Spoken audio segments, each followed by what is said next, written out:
Alors, un dernier point concernant les routages. Ici, j'ai pris un autre fichier météo. Et puis, on avait vu tout à l'heure, donc je vais lancer un petit routage. Bon, voilà, on va le faire, on va dire, du golfe de Lion. On va aller au sud de la Sardaigne. Et voilà, ce qu'on avait, on en avait un petit peu parlé dans la polaire vent, c'est que on avait vu qu'on pouvait avoir aussi la couleur des voiles, de la voilure. Donc ici, bon, le routage est en train de se créer avec ces isochromes, et on peut, si on veut, on va dans calque et on met la couleur de la voilure. Donc on avait vu déjà dans polaire, on avait vu dans un ancien tuto que on pouvait changer les couleurs ou garder les couleurs d'origine de Time Zero. Et par exemple, bon, moi qui connais un petit peu mes couleurs, je sais qu'ici en jaune je suis vent arrière, en vert je serai grosso modo de travers, et en bleu foncé je suis au près avec un peu de vent, et plus je vais aller par là, je vais être au près avec moins de vent, et là les couleurs s'éclaircissent, il va y avoir de moins en moins de vent avec du travers et du près. Donc on va regarder un petit peu dans polaire vite fait.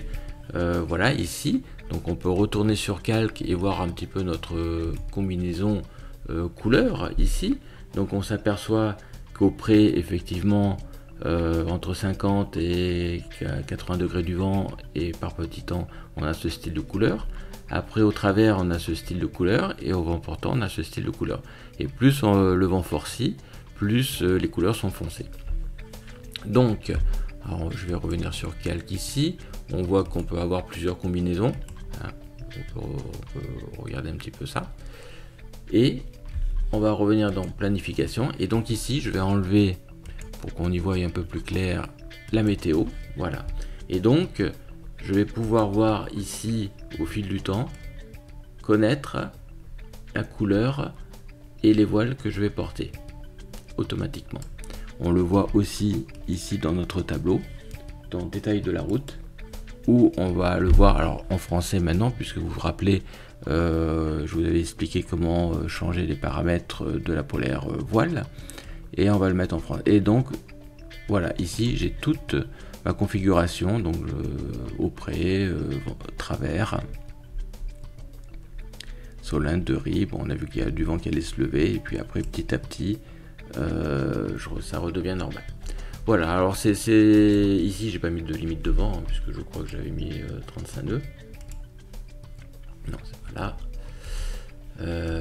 J'avais pas mis de limite, mais on pourrait mettre, voilà, j'avais mis 25 nœuds de limite, mais on pourrait en mettre, ou on pourrait en mettre. Donc voilà, c'est intéressant parce que ça nous permet de voir tout de suite le style de voilure que l'on va mettre, et qu'on va pouvoir, comme ça on va pouvoir s'organiser à l'avance si on doit envoyer des voiles de vent arrière ou des voiles de près avec du vent ou sans vent. Voilà un des derniers points concernant le routage météo. Je vous dis à très bientôt, au revoir.